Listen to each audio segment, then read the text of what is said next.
शुभ गुणा का सोमा जिमें जिमें ये घड़िया जाता है निर्मल होना शुरू हो जाता है। और इस दे निर्मल होने का जिहड़ा स्थान है वो सत संगत है। सत संगत तो बिना एक घड़िया नहीं जाता, शब्द तो बिना एक घड़िया नहीं जाता। जिन्हों कहा जाता है घड़ी है शब्द सच्ची टकसाल। मनुख की जिहड़ी जिंदगी है जे वो परमात्मा दे नालों अपनी लिव तोड़ लए, परमात्मा दे नालों टुटन का मतलब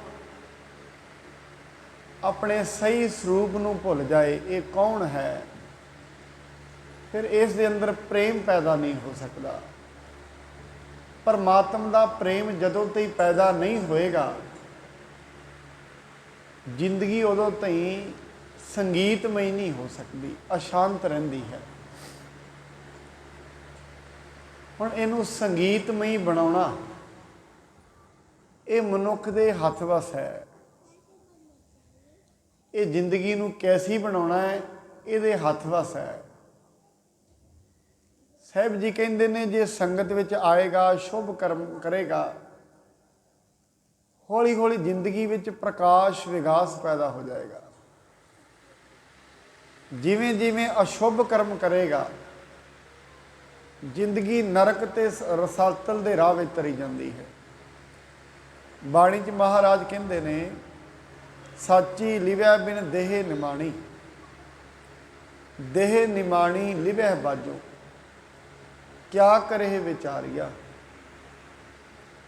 साची लिव तो बिना देह है जिहड़ी वो निमाणी है ते उस तो बिना जिंदगी दे विच आनंद नहीं आउंदा। दुख ते कलेश ईरखा द्वैश बनिया रहिंदा है। हुण ये मनुख दे हथ विच है जिंदगी कैसी बने। सतगुर ने इनू सोझी बख्शी हुई है, इसनू चेतना बख्शी हुई है। शुरू शुरू दे विच इनू धक्के नाल इधर मन नू लाउणा पएगा, हौली हौली जिहड़ा मन है वो अपने आप ही लगना शुरू हो जाए।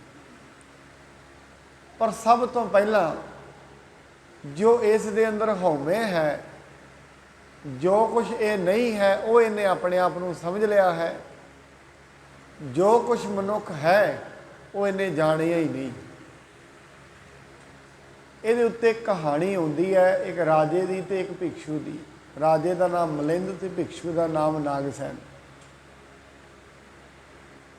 ਉਹਦੇ ਵਿੱਚ ਉਹ ਜਾਂਦਾ है, राजा उन्होंने बुलाउंदा है, कहते उन्होंने बुला के लियाओ भिक्षु नूं।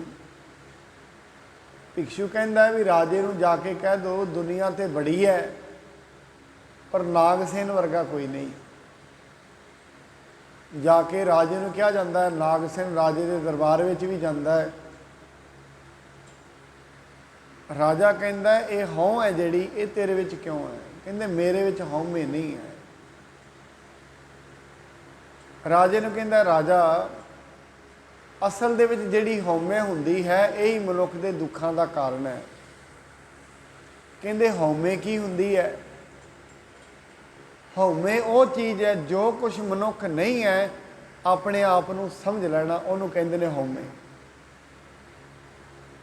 इन्हें अपने आप को समझ लिया है। जाति यदी नहीं है, जाति शरीर नाल जुड़ी है। वर्ण जुड़े ने, शरीर नाल जुड़े ने। इहदा नाम जुड़िया शरीर दे नाल जुड़िया है, इहदा कोई नाम नहीं है। चेतना का कोई नाम नहीं है, ना चेतना का कोई धर्म है। दुनिया ते जिन्ने भी असी ये राह वेख रहे हैं ये सारे पंथ ने, हुक्मी हुक्म चलाए राह। जितने भी ये रास्ते ने दुनिया के उत्ते सब परमात्मा तक पहुँचण के राह ने। दूजे तरीके नाल असी कह सकते हैं ये तरीके ने, पर मनुख का कोई धर्म नहीं है। शरीर के धर्म ने, चेतना का कोई धर्म नहीं है। कहते जे हौमे की है? वो रथ के उत्ते बैठा सी, राजे नूं कहंदा राजा एक उन्हें लक्कड़ नूं हथ लाया, जिहड़ा रथ दे उत्ते लक्कड़ हुंदी है, ये की है?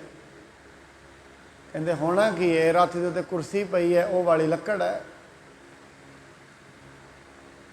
फिर उन्हें थड़ियां जड़ियां घोड़े जिहदे विच पाई दे ने, उन्हां दोवां नूं फड़िया, कहंदे ये की है? कहंदे ये पैप ने। फिर थल्ले टायरां नूं हथ लाया, जिहड़े चक्के हुंदे ने, ये की ने? कहंदे चक्कर ने। फिर थल्ले चाक नूं हथ ला लिया, ये की? कहंदे चाक है। कहंदे इनू सारे नूं ते तू रथ कह रहा सी, पर इन्हां विचों एक भी चीज़ नूं रथ नहीं कहा। कहंदे असल दे विच ये रथ नहीं है, ये कई चीज़ां दे जोड़ नाल जो चीज़ बनती है उन्होंने रथ कहा जाता है।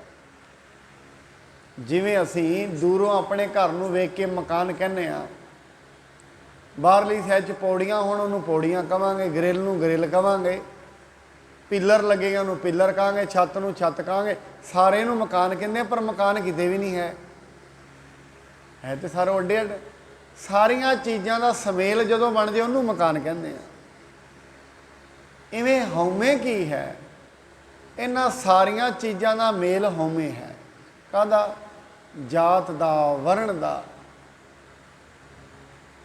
पैसे दा, रूप दा, इन्हां सारियां चीज़ां दी समग्रता है, जिहड़ी मेल है, उन्होंने हौमे कहा जाता है। पर ये जदों एक एक करके खत्म होंदी जाएगी, एक एक करके, कभी चाक टुट गया, जिवें रथ दा चाक टुट गया, कदे उहदे जिहदे विच घोड़े पाई दे ने ओह टुट गया, चाक टुट गया, पहिए टुट गए, सारा कुछ टुट जाए, पिछे की रह जाएगा? कुछ भी नहीं, रथ नहीं रहेगा। इवें कहंदे हन जिवें धरती विच पानी है, पहला पहला धरती तो बाहर आउंदा है, मिट्टी आउंदी है, पत्थर आउंदे ने, ये सारियां चीज़ां बाहर आ जाण, फिर जो थल्ले बच जाएगा वो पानी रह जाएगा। इवें करके जिवें सारा कुछ एक खत्म हो जाए, पहला वरण का अभिमान खत्म हो जाए, जात का खत्म हो जाए, रंग का खत्म हो जाए, पैसे का खत्म हो जाए, फिर अंत दे विच जो रह जाएगा वो प्रेम रह जाएगा, होर कुछ भी नहीं रहना। ये जिहड़ा दुनिया दे विच जिन्नियां भी ये चीज़ां ने, ये मनुख नूं प्रेम तो तोड़दियां ने, परमात्मा तो तोड़दियां ने। मैं दूजे लफ्ज़ां में कह दियां, इनू शुभ गुणा तो तोड़दियां ने, परमात्मा तो तोड़दियां ने, बख्शिश तो तोड़दियां ने। यही चीज़ां ने जिहड़ियां मनुख ते बख्शिश नहीं होण दिंदियां, हौली हौली निकलदियां ने, एकदम ते नहीं जांदियां। हौली हौली सत संगत हुंदी है, बंदगी कीती जांदी है, नाम जपिया जांदा है, हौली हौली हौली हौली करदिआं मनुख प्रेम दे विच भिज जांदा है, जिन्हों बाणी कहती है, साच कहो सुन लेहो सभै, जिन प्रेम कियो तिन ही प्रभ पायो। अंदर प्रेम की भावना पैदा हो जाए, प्यार की भावना पैदा हो जाए।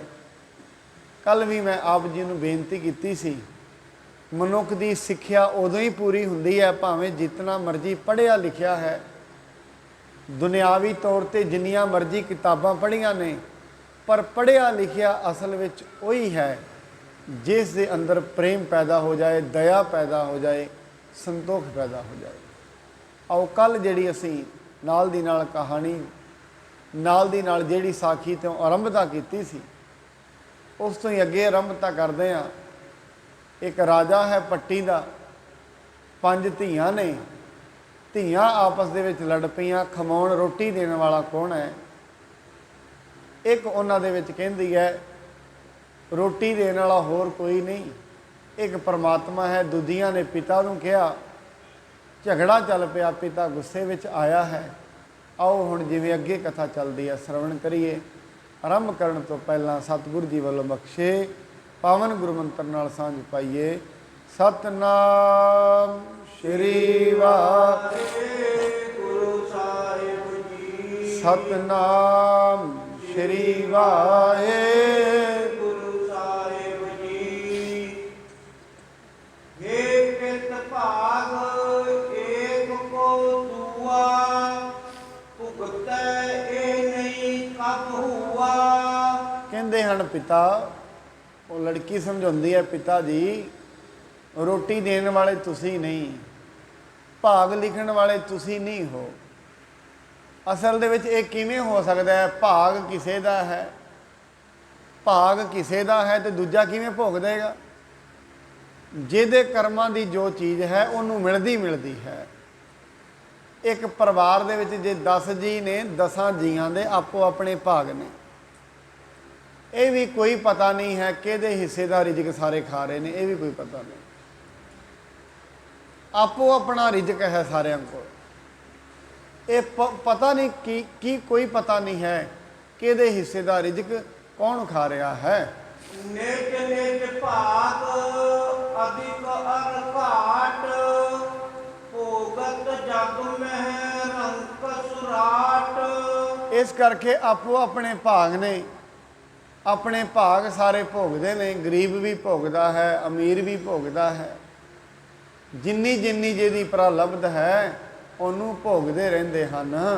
ਸੁਣ ਪਿਤ ਕ੍ਰੋਧ ਕਰਿਓ ਔਰ ਭਾਰੀ, ਸਭ ਕੇ ਸੁਣਤੇ ਗਿਰਾ ਉਚਾਰੀ। ਇਹ ਗੱਲ ਸੁਣਦਿਆਂ ਹੀ ਪਿਤਾ ਦੇ ਵਿੱਚ ਬੜਾ ਗੁੱਸਾ ਆਇਆ, ਬੜਾ ਕ੍ਰੋਧ ਆਇਆ।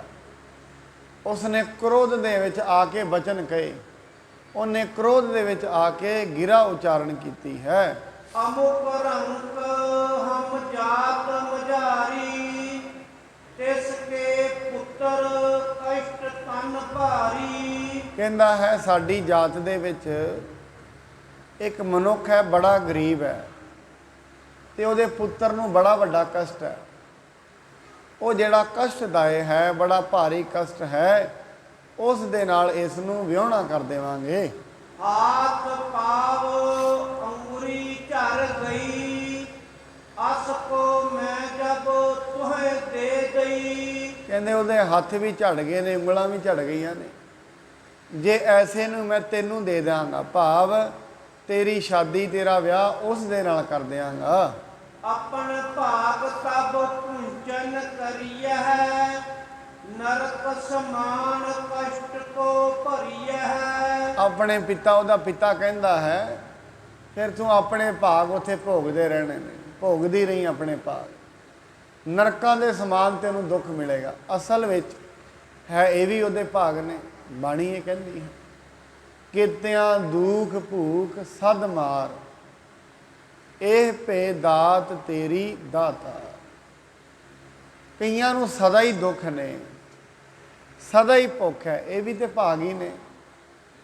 ਪਿਛਲੀ ਪੰਕਤੀ ਦੇ ਅਰਥ ਅਸੀਂ ਕੱਢ ਲੈਂਦੇ ਹਾਂ, ਇਹ ਭੇ ਦਾਤ ਤੇਰੀ ਦਾਤਾਰ, ਪਰ ਇਹ ਪਿਛਲੀ ਪੰਕਤੀ ਅਗਲੀ ਨਾਲ ਜੁੜਦੀ ਹੈ। ਇਹਦੇ ਵਿੱਚ ਮਹਾਰਾਜ ਪਰਮਾਤਮਾ ਦੇ ਹੁਕਮ ਦਾ ਜ਼ਿਕਰ ਕਰਦੇ ਨੇ। ਉਹਦਾ ਹੁਕਮ ਕੈਸਾ ਹੈ? ਕਈ ਸਦਾ ਹੀ ਗਰੀਬੀ ਵਿੱਚ ਨੇ, ਔਰ ਮਨੁੱਖ ਕਈ ਵਾਰੀ ਉਹਨਾਂ ਨੂੰ ਕਹਿੰਦੇ ਨੇ ਇਹ ਗਰੀਬੀ ਵਿੱਚ ਹੈ ਨਾ, ਇਹ ਨਿਠੱਲਾ ਹੈ, ਇਹਦੇ ਕਰਮ ਨਹੀਂ ਹੈਗੇ ਤਾਂ ਹੀ ਗਰੀਬੀ 'ਚ ਹੈ। ਐਸਾ ਨਹੀਂ ਹੈ। ਇਹ ਮਨੁੱਖ ਦਾ ਹੰਕਾਰ ਤੇ ਅਭਿਮਾਨ ਬੋਲਦਾ ਹੈ।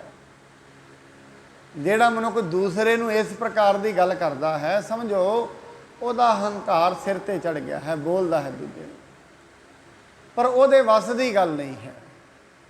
ਮਹਾਰਾਜ ਕਹਿੰਦੇ ਨੇ, ਆਪਨ ਲੀਆ ਜੇ ਮਿਲੈ ਵਿਛੜ ਕਿਉਂ ਰਵਨ।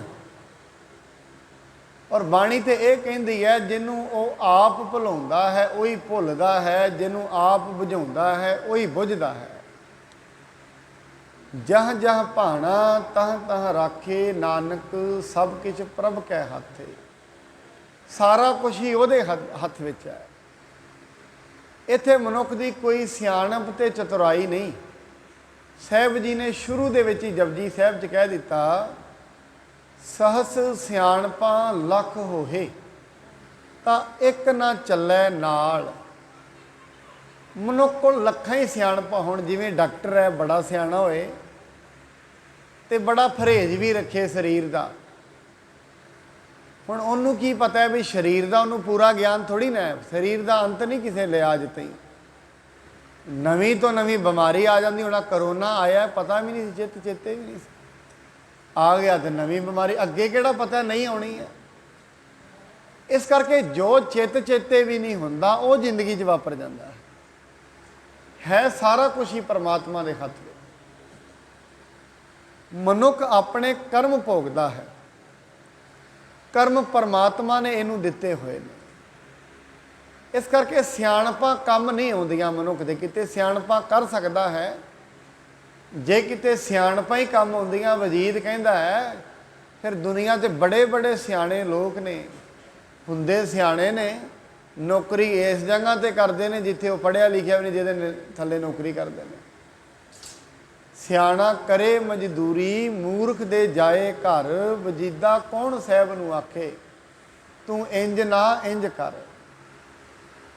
ਸਿਆਣੇ ਸਿਆਣੇ ਲੋਕ, ਬੜੇ ਪੜ੍ਹੇ ਲਿਖੇ ਲੋਕ, ਅਨਪੜ੍ਹ ਲੋਕਾਂ ਦੇ ਅੱਗੇ ਨੌਕਰੀ ਲੱਗ ਜਾਂਦੇ ਨੇ। ਇਹ ਉਹਦੀ ਕਲਾ ਹੈ।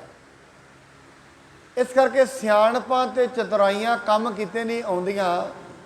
ਮਨੁੱਖ ਚਾਹੁੰਦਾ ਤੇ ਹੈ ਚਤੁਰਾਈ ਦੇ ਨਾਲ ਮੈਂ ਕੁਝ ਕਰ ਲਵਾਂ, ਚਤੁਰਾਈ ਚੱਲਦੀ ਨਹੀਂ ਹੈ। ਆਪਣੀ ਜਿਹੜੀ ਪ੍ਰਲਬਧ ਹੈ ਉਹ ਇਹਨੂੰ ਭੋਗਣੀ ਪੈਂਦੀ ਹੈ। ਚਤੁਰਾਈਆਂ ਦੇ ਨਾਲ ਪ੍ਰਲਬਧ ਖਤਮ ਨਹੀਂ ਹੁੰਦੀ। ਪ੍ਰਲਬਧ ਖਤਮ ਹੋ ਜਾਏਗੀ, ਦੁੱਖ ਖਤਮ ਹੋ ਜਾਂਦਾ ਹੈ ਸਿਰਫ ਉਹਦੀ ਬੰਦਗੀ ਨਾਲ ਹੀ। ਉਵੇਂ ਨਹੀਂ ਹੋ ਸਕਦਾ। ਸਾਹਿਬ ਨੇ ਬਾਣੀ ਦੇ ਵਿੱਚ ਦੁੱਖ ਲੱਗਣ ਦਾ ਵੀ ਇੱਕ ਕਾਰਨ ਦੱਸਿਆ ਤੇ ਦੁੱਖ ਮਿਟਣ ਦਾ ਉਪਾਅ ਵੀ ਦੱਸਿਆ। ਪਹਿਲਾਂ ਤੇ ਆਪ ਜੀ ਇਹ ਸ਼ਰਵਣ ਕਰੋ, ਦੁੱਖ ਲੱਗਣ ਦਾ ਕਾਰਨ ਕੀ ਹੈ। ਭਾਵੇਂ ਉਹ ਮਾਨਸਿਕ ਦੁੱਖ ਹੈ, ਭਾਵੇਂ ਉਹ ਸਰੀਰਿਕ ਦੁੱਖ ਹੈ, ਤੇ ਭਾਵੇਂ ਉਹ ਆਤਮਿਕ ਦੁੱਖ ਹੈ। ਪਰਮੇਸ਼ਰ ਦੇ ਭੁੱਲਿਆਂ ਵਿਆਪਣ ਸਭੇ ਰੋਗ। ਤੇ ਭੁੱਲਣਾ ਜਿਹੜਾ ਵਿਸ਼ਾ ਹੈ ਉਹ ਮਨ ਦਾ ਹੈ, ਸਰੀਰ ਨਹੀਂ ਭੁੱਲਦਾ, ਕਿਉਂਕਿ ਸਰੀਰ ਤੇ ਮਨ ਦੇ ਮਗਰ ਚੱਲਦਾ ਹੈ। ਸੋ ਮਨ ਦੇ ਵਿੱਚ ਅੱਜ ਦੀ ਦੁਨੀਆ ਪਰੇਸ਼ਾਨ ਬਹੁਤੀ ਹੈ। ਤਕਰੀਬਨ ਵੱਡੇ ਮੁਲਕਾਂ 'ਚ 80% ਦੇ ਕਰੀਬ ਲੋਕ ਮਾਨਸਿਕ ਪਰੇਸ਼ਾਨੀਆਂ 'ਚ ਜੀ ਰਹੇ ਨੇ। ਇਹੀ ਹਾਲ ਹੁਣ ਇਹ ਭਾਰਤ ਵਿੱਚ ਵੀ ਬਣਦਾ ਜਾ ਰਿਹਾ ਹੈ। ਇਸ ਦਾ ਕਾਰਨ ਕੀ ਹੈ? ਪੂਰੇ ਦੇ ਪੂਰੇ ਯੂਰਪ ਤੇ ਅਮਰੀਕਾ ਵਿੱਚ ਤਕਰੀਬਨ ਚਰਚਾ ਬੰਦ ਹੋ ਗਈਆਂ ਨੇ। ਉੱਥੋਂ ਦੇ ਲੋਕ ਸਮਝਦੇ ਨੇ ਪਰਮਾਤਮਾ ਤੋਂ ਕੀ ਲੈਣਾ ਹੈ, ਆ ਪਦਾਰਥ ਖਾਓ ਤੇ ਨੱਚੋ ਗਾਓ, ਬਸ ਜ਼ਿੰਦਗੀ ਹੋਰ ਹੈ ਹੀ ਨਹੀਂ। ਕਈ ਜ਼ਿੰਦਗੀ ਨੂੰ ਸਿਰਫ ਇੱਥੋਂ ਤੇ ਹੀ ਸਮਝ ਲੈਂਦੇ ਨੇ। ਹੁਣ ਉਹ ਗੁਰੂ ਤੇ ਕੋਲ ਨਹੀਂ ਹੈ, ਸਮਝਾਏ ਕੌਣ ਵੀ ਖਾਣਾ ਵੀ ਸੰਜਮਣ ਦਾ ਹੀ ਹੁੰਦਾ ਹੈ। ਜੇ ਆਹਾਰ ਸੰਜਮ ਤੋਂ ਬਾਹਰ ਖਾਧਾ ਜਾਏਗਾ, ਆਹਾਰ ਵੀ ਦੁੱਖ ਲਾ ਦਿੰਦਾ ਹੈ। ਜਿੰਨੇ ਵੀ ਸਰੀਰ ਨੂੰ ਦੁੱਖ ਨੇ, ਇੱਕੋ ਹੀ ਕਾਰਨ ਹੈ, ਸੰਜਮ ਤੋਂ ਬਾਹਰ ਖਾ ਲਿਆ ਹੈ। ਖਾਣ ਦਾ ਸੰਜਮ ਨਹੀਂ ਰੱਖਿਆ। ਹੋ ਸਕਦਾ ਹੈ ਅੱਜ ਤੋਂ 10 ਸਾਲ ਪਹਿਲਾਂ ਨਾ ਰੱਖਿਆ ਹੋਏ ਤੇ ਰਿਜ਼ਲਟ ਅੱਜ ਨਿਕਲ ਰਿਹਾ ਹੋਏ। ਇਹ ਹੁੰਦਾ ਹੈ ਨਾ ਅੱਜ ਦੇ ਹਿਸਾਬ ਨਾਲ। ਅੱਜ ਜੋ ਖਾ ਰਹੇ ਆ ਇਹ ਨਹੀਂ ਹੈ ਉਹਦਾ ਰਿਜ਼ਲਟ ਅੱਜ ਹੀ ਮਿਲ ਜਾਏਗਾ। ਸੰਜਮ ਤੋਂ ਬਾਹਰ ਅੱਜ ਖਾ ਰਹੇ ਆ, ਰਿਜ਼ਲਟ ਹੋ ਸਕਦਾ 10 ਸਾਲਾਂ 'ਚ ਆਏ, 5 'ਚ ਆਏ, ਕਈ ਵਾਰੀ ਨਾਲੋਂ ਨਾਲ ਹੀ ਆ ਜਾਂਦਾ। ਇਸ ਕਰਕੇ ਉਹ ਬੀਬੀ ਕਹਿੰਦੀ ਹੈ ਮੇਰੇ ਭਾਗ ਹੀ ਨੇ ਸਾਰੇ। ਕੋਈ ਗੱਲ ਨਹੀਂ, ਜੇ ਪਿੰਗਲੇ ਨਾਲ ਵਿਆਹੀ ਜਾਵਾਂਗੇ ਇਹੋ ਜਿਹੇ ਕਰਮ ਲਿਖੇ ਹੋਣਗੇ। ਇਹ ਤੇ ਮੈਂ ਕੱਲ੍ਹ ਹੀ ਬੇਨਤੀ ਕੀਤੀ, ਦਰਿਆ ਦੇ ਨਾਲ ਵਹਿਣਾ ਚਾਹੀਦਾ ਹੈ। ਦਰਿਆ ਦੀ ਉਲਟ ਦਿਸ਼ਾ 'ਚ ਨਹੀਂ ਤੈਰਿਆ ਜਾ ਸਕਦਾ। ਪਰਮਾਤਮਾ ਦਰਿਆ ਹੈ, ਉਹਦੇ ਵਿੱਚ ਹੀ ਵਹਿਣਾ ਪਏਗਾ। ਉਸ ਤੋਂ ਬਾਹਰ ਨਹੀਂ ਕੋਈ ਜਾ ਸਕਦਾ ਦੁਨੀਆ 'ਚ। ਠੀਕ ਹੈ, ਦੁਨੀਆ 'ਤੇ ਦੁੱਖ ਆ ਗਿਆ ਹੈ, ਜੇ ਉਸ ਦੁੱਖ ਨੂੰ ਮਨੁੱਖ ਚਾਹੇਗਾ ਫਲਾਣੇ ਦਾ ਕਸੂਰ ਹੈ, ਉਹਦਾ ਕਸੂਰ ਹੈ, ਫਿਰ ਦੁਖੀ ਹੋ ਜਾਏਗਾ। ਕੁਛ ਤੇ ਦੁੱਖ ਲੱਗਿਆ ਹੋਰ ਜ਼ਿਆਦਾ ਲੱਗ ਜਾਏਗਾ। ਕਸੂਰ ਕਿਸੇ ਦਾ ਨਹੀਂ ਹੈ। ਜਿਹੜਾ ਦੁੱਖ ਦਿੰਦਾ ਹੈ ਉਹੀ ਸੁੱਖ ਵੀ ਦਿੰਦਾ ਹੈ। ਦੁੱਖ ਤੇ ਸੁੱਖ ਪਰਮਾਤਮਾ ਤੋਂ ਹੀ ਆਉਂਦੇ ਨੇ। ਇਸ ਕਰਕੇ ਬਾਣੀ ਇਹ ਕਹਿੰਦੀ ਹੈ ਦੁੱਖ ਮਿਟ ਵੀ ਜਾਂਦੇ ਨੇ ਤੇ ਸੁੱਖ ਵੀ ਸਦਾ ਨਹੀਂ ਰਹਿੰਦੇ, ਦੁੱਖ ਵੀ ਸਦਾ ਨਹੀਂ ਰਹਿੰਦੇ ਹਨ। ਸੁਣ ਕੰਨਿਆ ਨੇ ਪਿਤ ਕੀ ਬਾਨੀ, ਸੋਈ ਸੀਸ ਧਰੀ ਮਨ ਮਾਨੀ। ਉਹ ਕੰਨਿਆ ਨੇ ਆਪਣੇ ਪਿਤਾ ਦੀ ਗੱਲ ਸੁਣੀ ਤੇ ਆਪਣੇ ਸਿਰ ਮੱਥੇ ਪ੍ਰਵਾਨ ਕਰ ਲਈ। ਠੀਕ ਹੈ ਪਿਤਾ ਜੀ, ਜਿਵੇਂ ਤੁਸੀਂ ਕਹੋਗੇ ਉਵੇਂ ਹੀ ਮੈਂ ਕਰਾਂਗੀ। ਤਿਸ ਕੀ ਮਾਤ ਸੋ ਬਰਜਤ ਰਹੀ, ਤਉ ਪਿਤਾ ਨੇ ਰਿਸ ਕਰ ਰਹੀ। ਉਹਦੀ ਮਾਂ ਬੜੀ ਰੋਕਦੀ ਹੈ ਵੀ ਪਿਤਾ ਨੇ ਕ੍ਰੋਧ ਵਿੱਚ ਗੱਲ ਕਹਿ ਦਿੱਤੀ ਹੈ, ਤੂੰ ਇਸ ਗੱਲ ਨੂੰ ਪੱਕੇ ਤੌਰ ਤੇ ਧਾਰਨ ਨਾ ਕਰ। ਪਿਤਾ ਨੇ ਤੇ ਵੈਸੇ ਹੀ ਗੱਲ ਕਹਿ ਦਿੱਤੀ ਹੈ। ਕਰਿਓ ਕੰਤ ਸੋ ਨਿਸ਼ਚੈ ਠਾਨਾ, ਅਪਰ ਥਾਨ ਕੋ ਵਿਆਹ ਨ ਮਾਨਾ। ਕਹਿੰਦੀ ਨਹੀਂ ਮਾਤਾ, ਮੈਂ ਤੇ ਹੁਣ ਆਪਣਾ ਨਿਸ਼ਚਿਤ ਤੌਰ ਤੇ ਹੀ ਪਤੀ ਮੰਨ ਲਿਆ, ਮੈਂ ਹੁਣ ਕਿਤੇ ਵਿਆਹ ਨਹੀਂ ਕਰਾਉਣਾ। ਮੇਰਾ ਪਿਤਾ ਕਹਿੰਦਾ ਵੀ ਠੀਕ ਹੈ, ਤੇਰੇ ਭਾਗ ਨੇ, ਫਿਰ ਵੇਖਾਂਗਾ ਤੈਨੂੰ ਕੌਣ ਪਾਲੇਗਾ, ਵਿਆਹੀ ਐਸੇ ਨਾਲ ਕਰ ਦਿਆਂਗਾ ਜਿਹਦੇ ਹੱਥ ਵੀ ਨਾ ਹੋਣਗੇ, ਪੈਰ ਵੀ ਨਾ ਹੋਣਗੇ, ਫਿਰ ਵੇਖਾਂਗੇ ਤੈਨੂੰ ਕੌਣ ਪਾਲੇਗਾ। ਉਹ ਕਹਿੰਦੀ ਮੈਂ ਤੇ ਹੁਣ ਉਸ ਨੂੰ ਹੀ ਪਤੀ ਮੰਨ ਲਿਆ ਹੈ। ਕਹਿਓ ਪ੍ਰਥਮ ਸੋਈ ਪਤ ਮੇਰਾ, ਤਥਾ ਭਾਗ ਮੈਂ ਆਪਣੋ ਹੇਰਾ। ਹੁਣ ਤੇ ਉਹੀ ਮੇਰਾ ਪਤੀ ਹੈ ਤੇ ਮੈਂ ਉਹਦੇ ਨਾਲ ਹੀ ਆਪਣੇ ਭਾਗ ਸਮਝ ਲਏ ਨੇ, ਐਸਾ ਹੀ ਸਮਝਾਂਗੀ, ਇਹੀ ਮੇਰੇ ਭਾਗਾਂ 'ਚ ਹੈ। ਹੁਣ ਆਪਣੇ ਭਾਗ ਨੇ ਭੁਗਤਣੇ ਪੈਣੇ ਹੀ ਨੇ, ਇਸ ਕਰਕੇ ਇਹਨਾਂ ਭਾਗਾਂ ਨੂੰ ਹੀ ਮੈਂ ਆਪਣੀ ਜ਼ਿੰਦਗੀ ਸਮਝ ਲਵਾਂਗੀ। ਰਹੇ ਹਟਾਏ ਲੋਕ ਮਿਲ ਘਨੇ, ਕੁਸ਼ਟੀ ਸੰਗ ਕਸ਼ਟ ਬਹੁ ਭਨੇ। ਲੋਕੀ ਬੜੇ ਰੋਕਦੇ ਰਹੇ, ਨਹੀਂ ਬੇਟਾ ਨਾ ਇਹ ਕੰਮ ਕਰ, ਰੋਗੀ ਨਾਲ ਰਹੇਂਗੀ ਬੜੇ ਦੁੱਖ ਲੱਗਣਗੇ, ਪਰ ਇਹਨਾਂ ਤੋਂ ਦੁੱਖਾਂ ਤੋਂ ਤੂੰ ਬਚ ਸਕਦੀ ਹੈ। ਰਹੇ ਫੇਰ ਸੋ ਫਿਰੀ ਨਾਹੇ ਫੇਰੇ, ਫੇਰੇ ਫਿਰੀ ਥਾਸ ਤਿਸ ਕੇਰੇ। ਇਸ ਕਰਕੇ ਬੜੇ ਰੋਕਦੇ ਰਹੇ, ਕਿਸੇ ਦੀ ਨਾ ਮੰਨੀ, ਅੰਤ ਨੂੰ ਉਸ ਕੌੜੀ ਦੇ ਨਾਲ ਹੀ ਉਸ ਦਾ ਵਿਵਾਹ ਹੋ ਗਿਆ ਹੈ। ਨਹਿ ਦਾਇਜ ਕੋ ਨਿਰਪਕ ਨੇ ਦੀਨਾ, ਮਨ ਮੂਰਖ ਨੇ ਹੱਠ ਡਿੱਢ ਕੀਨਾ। ਉਹ ਰਾਜੇ ਨੇ ਨਾ ਤੇ ਕੋਈ ਉਸ ਨੂੰ ਦਾਜ ਦਿੱਤਾ ਤੇ ਹੱਠ ਫੜ ਲਿਆ, ਮੂਰਖ ਸੀ, ਆਪਣੀ ਲੜਕੀ ਦੀ ਸ਼ਾਦੀ ਹੀ ਐਸੇ ਮਨੁੱਖ ਦੇ ਨਾਲ ਕਰ ਦਿੱਤੀ ਹੈ। ਕੰਨਿਆ ਮਨ ਪ੍ਰਭ ਭਾਵੀ ਮਾਨ, ਸਮ ਈਸ਼ਰ ਕੇ ਸੇ ਪਤ ਜਾਨ। ਉਹ ਕੰਨਿਆ ਨੇ ਇਹਨੂੰ ਹੀ ਰੱਬ ਦੀ ਭਾਵੀ ਮੰਨ ਲਈ, ਭਾਣਾ ਮੰਨ ਲਿਆ। ਠੀਕ ਹੈ, ਪਰਮਾਤਮਾ ਨੂੰ ਇਹ ਮਨਜ਼ੂਰ ਹੋਏਗਾ, ਇਵੇਂ ਜ਼ਿੰਦਗੀ ਨਿਕਲਣੀ ਹੋਏਗੀ। ਸਾਧ ਸੰਗਤ ਵੇਖੋ, ਜੇ ਤੇ ਭਾਵੀ ਨੂੰ ਮੰਨ ਲਿਆ ਜਾਏ, ਭਾਣੇ ਨੂੰ ਮੰਨ ਲਿਆ ਜਾਏ, ਜੇ ਹੁਕਮ ਨੂੰ ਮੰਨ ਲਿਆ ਜਾਏ, ਫਿਰ ਤੇ ਜ਼ਿੰਦਗੀ ਹੋ ਜਾਂਦੀ ਹੈ ਸੁਖਦਾਈ। ਜੇ ਮਨੁੱਖ ਹੁਕਮ ਨੂੰ ਨਾ ਮੰਨੇ, ਹੁਕਮ ਨਿਕਲਦਾ ਨਹੀਂ ਹੈ, ਸਹਿਣਾ ਤੇ ਪੈਂਦਾ, ਦੁੱਖ ਨਾਲ ਸਹਿਣਾ ਪਏਗਾ, ਗੱਲ ਇੰਨੀ ਹੈ। ਜੋ ਮਨੁੱਖ ਤੇ ਸੰਕਟ ਆਣ ਬਣਿਆ ਉਹਨੂੰ ਸਹਿਣਾ ਹੀ ਪੈਣਾ ਹੈ। ਜੇ ਤੇ ਉਹ ਸੰਕਟ ਨੂੰ ਪਰਮਾਤਮਾ ਦਾ ਹੁਕਮ ਮੰਨ ਲਏਗਾ, ਫਿਰ ਤੇ ਠੀਕ ਰਹੇਗਾ। ਔਰ ਜ਼ਿੰਦਗੀ ਵਿੱਚ ਐਸਾ ਹੀ ਹੁੰਦਾ ਹੈ, ਮਨੁੱਖ ਦੀ ਜ਼ਿੰਦਗੀ 'ਚ। ਸਾਧ ਸੰਗਤ, ਪਰਮਾਤਮਾ ਜੋ ਕੁਝ ਵੀ ਜ਼ਿੰਦਗੀ ਵਿੱਚ ਕਰਦਾ ਹੈ ਉਹ ਠੀਕ ਕਰਦਾ ਹੈ, ਜ਼ਿੰਦਗੀ ਵਿੱਚ ਉਹ ਗਲਤ ਕੁਝ ਵੀ ਨਹੀਂ ਕਰਦਾ। ਜੋ ਕੁਝ ਵੀ ਹੁੰਦਾ ਹੈ ਠੀਕ ਹੀ ਹੁੰਦਾ ਹੈ। ਮੈਨੂੰ ਕਈ ਵਾਰੀ ਉਹ ਰਾਜੇ ਦੀ ਕਹਾਣੀ ਅਕਸਰ ਹੀ ਯਾਦ ਹੁੰਦੀ ਹੈ। ਰਾਜਾ ਤੇ ਉਹਦਾ ਵਜ਼ੀਰ ਦੋਵੇਂ ਬੈਠੇ ਸਨ, ਰਾਜੇ ਦੀ ਉਂਗਲੀ ਵੱਢੀ ਗਈ। ਵਜ਼ੀਰ ਕੋਲੋਂ ਕਹਿੰਦਾ ਜੋ ਰੱਬ ਕਰਦਾ ਹੈ ਉਹ ਚੰਗਾ ਹੀ ਕਰਦਾ ਹੈ। ਰਾਜਾ ਕਹਿੰਦਾ ਕਮਾਲ ਦਾ, ਤੂੰ ਮੇਰਾ ਮਿੱਤਰ ਹੈ ਕਿ ਦੁਸ਼ਮਣ ਹੈ? ਮੇਰੀ ਉਂਗਲੀ ਵੱਢੀ ਗਈ ਹੈ, ਤੂੰ ਕਹਿ ਰਿਹਾ ਹੈ ਜੋ ਰੱਬ ਕਰਦਾ ਹੈ ਉਹ ਚੰਗਾ ਹੀ ਕਰਦਾ ਹੈ? ਹਾਂਜੀ, ਚੰਗਾ ਹੀ ਕਰਦਾ ਹੈ। ਕਹਿੰਦੇ ਇਹਨੂੰ ਜੇਲ੍ਹ ਵਿੱਚ ਪਾ ਦਿਓ, ਇਹ ਸਾਡਾ ਵਜ਼ੀਰ ਨਹੀਂ, ਇਹ ਤਾਂ ਸਾਡਾ ਕੈਦੀ ਹੈ, ਦੋਸ਼ੀ ਹੈ। ਥੋੜ੍ਹੇ ਦਿਨਾਂ ਬਾਅਦ ਰਾਜਾ ਜੰਗਲ ਦੇ ਵਿੱਚ ਸ਼ਿਕਾਰ ਖੇਡਣ ਲਈ ਗਿਆ।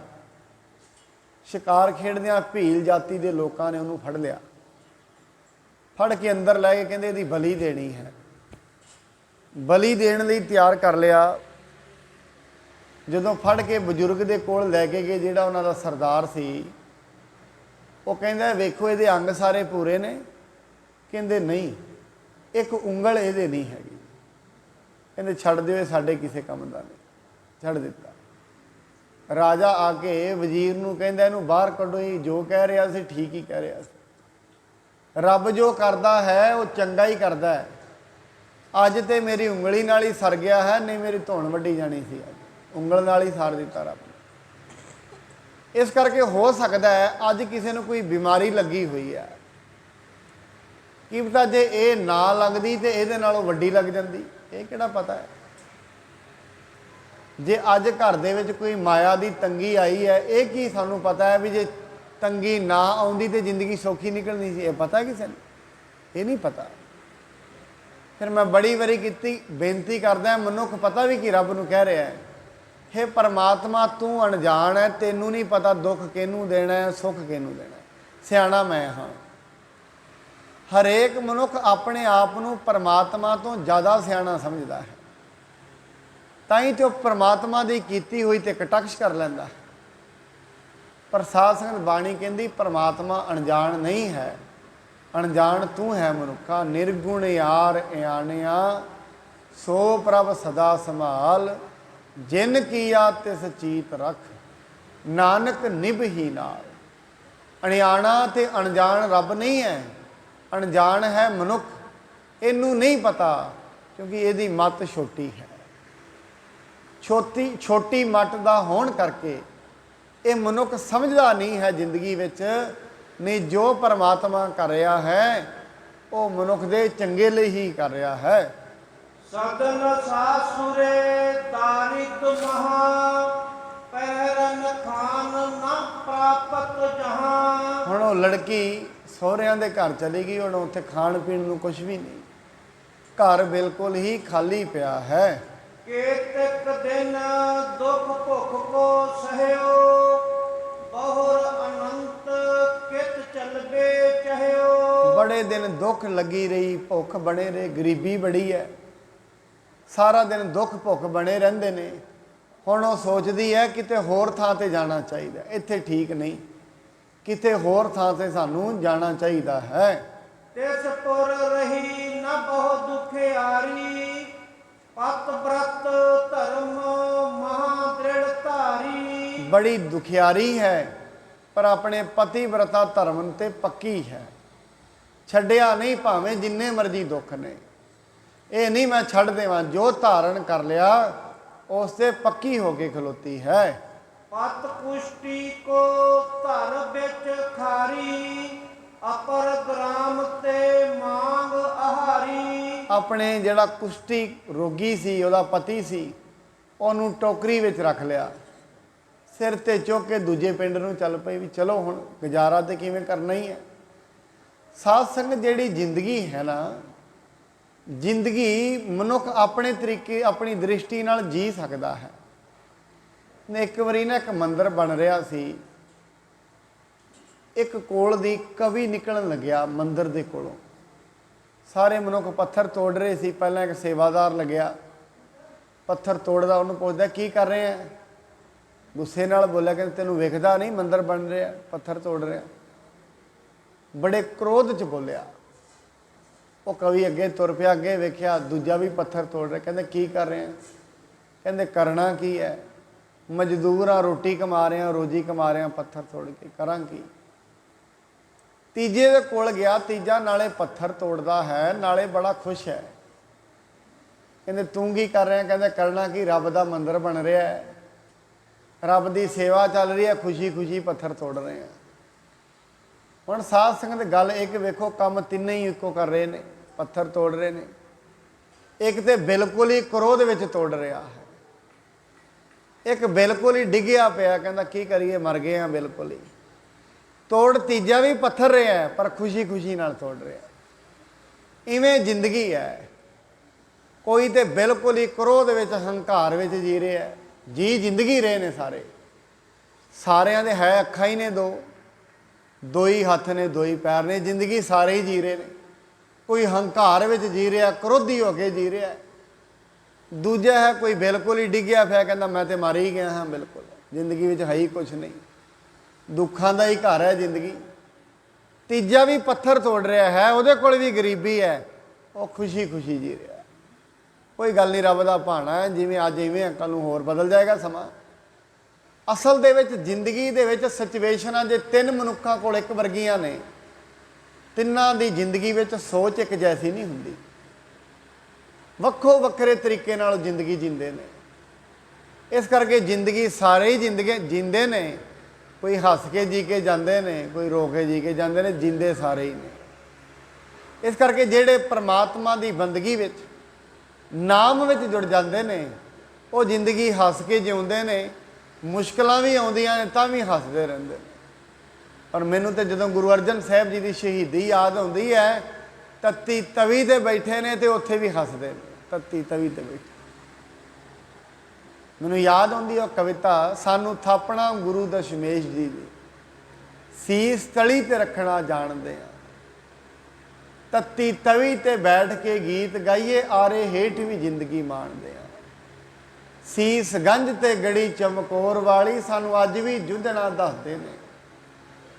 ਜਾ ਕੇ ਪੁੱਛ ਲੋ ਕੰਧ ਸਰਹੰਦ ਦੀ ਤੋਂ, ਬਾਲ ਚਿਣੇ ਹੋਏ ਵੀ ਕਿੱਦਾਂ ਹੱਸਦੇ ਨੇ। ਤੇ ਜ਼ਿੰਦਗੀ ਹੈ, ਮਹਾਰਾਜ ਦੇ ਬਾਲ ਸਰਹੰਦ ਦੀ ਨੀਂਹ ਵਿੱਚ ਖੜੇ ਨੇ। ਜ਼ਾਲਮ ਵੇਖੋ ਛੋਟਿਆਂ ਛੋਟਿਆਂ ਨੂੰ ਨੀਂਹ ਦੇ ਵਿੱਚ ਚੜਾਉਣ ਲੱਗਿਆ, ਉਦੋਂ ਵੀ ਹੱਸਦੇ ਨੇ ਜ਼ਾਲਮ ਤੇ। ਜਾ ਕੇ ਪੁੱਛ ਲੋ ਕੰਧ ਸਰਹੰਦ ਦੀ ਤੋਂ, ਬਾਲ ਚਿਣੇ ਹੋਏ ਵੀ ਕਿੱਦਾਂ ਹੱਸਦੇ ਨੇ। ਮੀਰ ਮੰਨੂ ਨੇ ਵੱਡੀਆਂ ਲੱਖ ਪਾਈਆਂ, ਫਿਰ ਵੀ ਗੁੜੇ ਖਿੜੇ ਗੁਲਜ਼ਾਰ ਵਾਂਗੂ। ਬੰਦ ਬੰਦ ਵੀ ਕੱਟ ਕੇ ਵੇਖ ਚੁੱਕੇ, ਫੁੱਲ ਮਹਿਕਣੇ ਜਰਾ ਨਾ ਬੰਦ ਹੋਏ।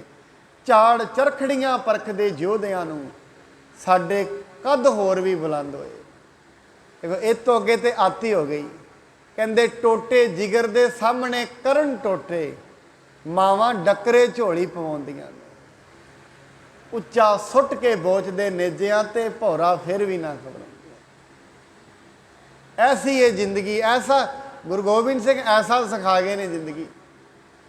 ਜਿਵੇਂ ਮਾਈਆਂ ਦੇ ਬੱਚਿਆਂ ਨੂੰ ਨਾ, ਮੰਨੂ ਸਾਡੀ ਦਾਤਰੀ ਅਸੀਂ ਮੰਨੂ ਦੇ ਸੋਏ। ਉਹ ਕਹਿੰਦੇ ਜਿਉਂ ਜਿਉਂ ਮੰਨੂ ਵੱਢਦਾ, ਕਹਿੰਦੇ ਜਿਵੇਂ ਜਿਵੇਂ ਉਹ ਵੱਢਦਾ ਹੈ ਅਸੀਂ ਦੂਣ ਸਵਾਏ ਹੋਏ, ਵੱਡੇ ਹੋਈ ਜਾਂਦੇ ਆ। ਮਾਵਾਂ ਸ਼ਾਮ ਨੂੰ ਮੀਰ ਮੰਨੂ ਦੀ ਜੇਲ੍ਹ ਵਿੱਚ ਨਾ ਬੀਬੀਆਂ, ਉਹਨੇ ਫੜ ਲਿਆ ਬੀਬੀਆਂ ਨੂੰ, ਉਹ ਪੀਸਣ ਲਾਇਆ ਹੋਇਆ ਸੀ।